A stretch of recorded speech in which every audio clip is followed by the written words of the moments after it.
Good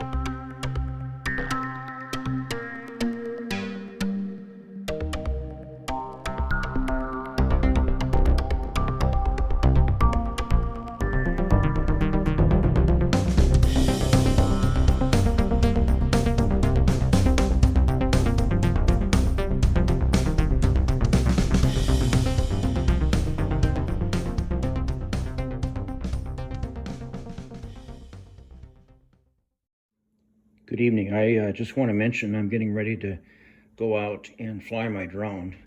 And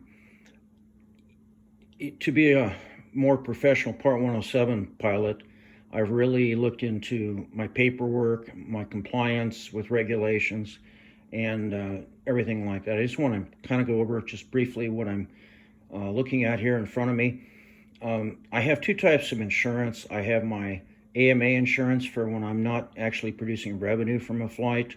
And so I have my membership card. That'll be the case for proficiency flying tonight.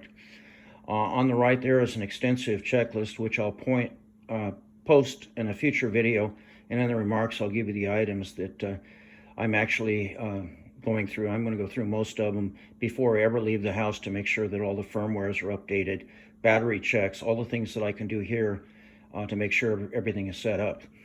It's required that I actually have my certificate of registration for my drone. So I have that. Of course, I've blocked out my name and the numbers of the drone. Also, having a 107 license, I have that in my pocket, but you have to have proof of recurrent training and a current recurring training completion. So that's what I have right next to me, or actually right underneath the registration. Then over here, the area that I'm going to operate in actually requires a permission to operate, and I have that from the state. And it didn't used to be the case. I used to be able to access all the Missouri Department of Conservation land. Now I actually have special use permission that I've been granted. I have a copy of that letter that I'm taking with me. Over here is my drone logbook. I log all my flying, what type it is, whether it's proficiency training, all my maintenance checks, what I've done, and I always keep a copy of my checklist and enter any data from my checklist into that book that may be pertinent.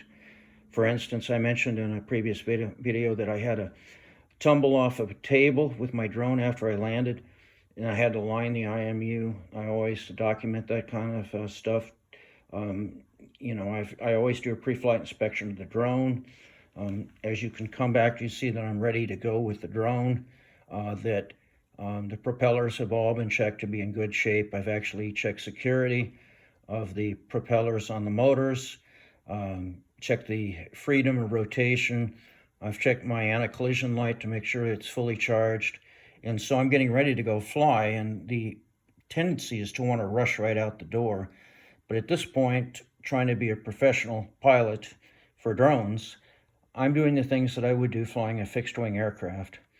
And I hold an ATP. I have 21,000 hours of flying time, retired out of a major airline. So I'm trying to up my game with my drone to meet any future requirements that the FAA may have.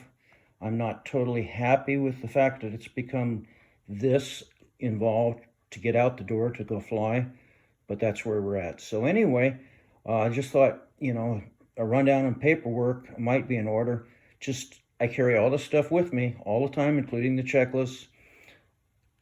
If I'm on the state land with the Department of Conservation, I also have to carry my permit, which I have. So those are some of the things I will cover: how to get a permit here in the state of Missouri, the process. And it didn't used to be that way. If you look in one of my previous videos a year or two back, I could fly at the Weldon Springs access area, but no longer. Thank you. I hope you enjoyed this. It's just kind of gotten to be so when the weight of the paperwork equals the weight of the drone, you can go fly. Not too uncommon from an airline background. Hit that like button if this helped you. Please subscribe. And if you want to get notified of my next video, hit that bell.